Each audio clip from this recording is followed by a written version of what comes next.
جناب مجھے اس بحث میں پڑنا نہیں کہ ماتم برپا کرنا چاہیے یا نہیں، اذان اور نماز میں فرق کیوں، کالا لباس کیوں پہننا چاہیے، شیعہ کافر ہیں یا سنی حق پر ہیں،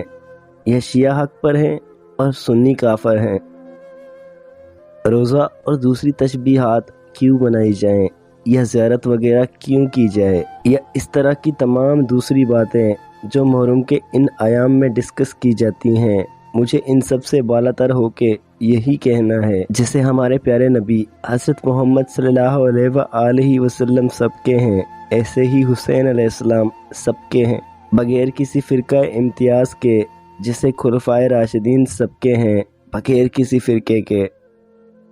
ہوتا یہ ہے کہ ہم فرقہ وارانہ بحث میں پڑھ کر اصل حقیقت کو بھول جاتے ہیں، اختلافات کو سائیڈ پر رکھ کر پڑھیں تو صحیح حضرت امام علیہ السلام کی زندگی کے حالات، کربلا کی داستان، اگر آپ خود نہ ہو تو اپنے نواسے کی محبت سامنے رکھیے، اولاد والے ہیں تو والدین کی محبت کو سامنے رکھیے، والدین ہیں تو اپنے بچوں کی محبت کو سامنے رکھ کر کربلا کو پڑھیے جناب، پھر سمجھ آئے گا آپ کو کربلا کیا ہے۔ بغیر کسی دنیاوی عہدے کی لالچ کے بغیر خالص اسلام کے لیے اپنی فیملی کی قربانی، وہ بھی ایسے، یہاں تو صرف گولی کی آواز سے دل دہل جاتا ہے، وہاں تو تلوار سے سر کاٹے گئے،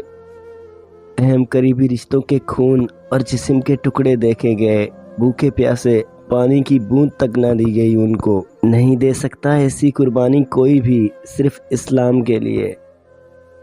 کوئی نہیں کٹوا سکتا خود کو اور اپنی اولاد کو اتنی بے دردی سے، صرف اسلام کے لیے۔ خدا را آپ جو بھی ہیں، حتیٰ کہ ہندو عیسائی وغیرہ جو کچھ بھی ہیں، ان دنوں حضرت امام حسین علیہ السلام کی شہادت اور کربلا کے مناظر کو ضرور مطالعہ کریں۔ خوش نصیب ہے وہ جسے شہادت ملے، شہادت خوش نصیب ہے جسے حسین علیہ السلام مل گئے۔ ناظرین، ایسی عظیم قربانی کا تصور بھی کوئی نہیں کر سکتا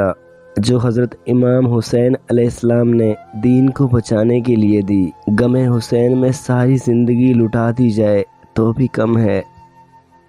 احساس کربلا تجھے ہو جائے گا اس دن، احساس کربلا تجھے ہو جائے گا اس دن، تنہا کسی عزیز کی میت اٹھا کے دیکھ،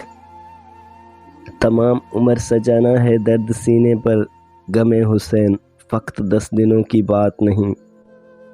کروڑوں درود و سلام حضرت محمد صلی اللہ علیہ وآلہ وسلم اور ان کی آل پر۔